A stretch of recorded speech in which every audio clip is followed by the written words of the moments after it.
Hello class, and welcome to this edition of Polar Bear Pottery. I'm your host, Mr. Berger.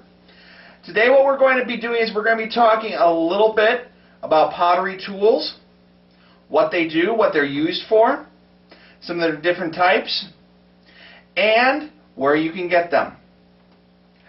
Let's take a look at these different pottery tools now. Tools. Here you see a variety of different pottery tools. Let's start out with some of the basics. The first is a tool that every potter is going to have, and that's a good bucket. Buckets are great. We use them most of the time just to keep water. As you'll see, you need water to keep your hands wet so the clay slides through your hands. You'll also be using it for cleanup. I have this great square bucket. The reason why I like the square bucket is it gives me a lot of surface to wipe my tools off on.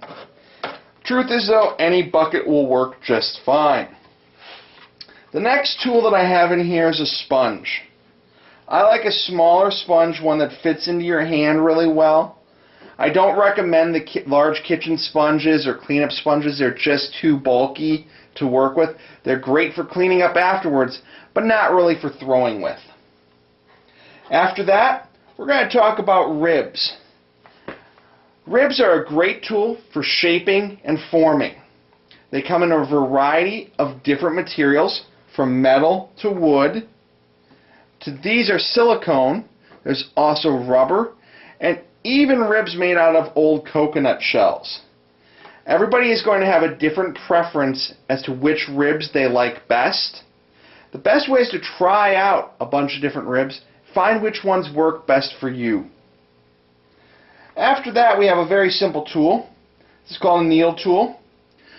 Most potters use this for cutting off uneven surfaces at the top of their pottery, sometimes removing some extra clay. Some even use it for signing their names on the bottom of their pots. Then we have a wooden knife.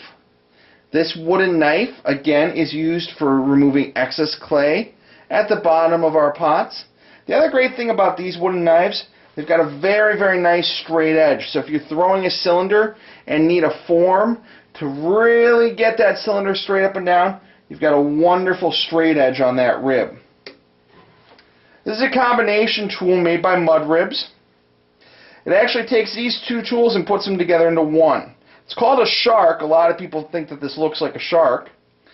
And the neat thing about this tool is you have a needle tool that tucks away for safekeeping. No more digging for two separate tools. You've got your wooden knife here, and you've got your needle tool right there in the handle. The last tool I want to talk about today, I've got some large hands, so a lot of times if there's any extra water down in my pots, I want to get that out before I take it off my pottery wheel. So I'll use a sponge on a stick. You can use, again, any sponge. This is just one of those small synthetic sponges cut in half. Some people will actually take their needle tool and just stab it in there.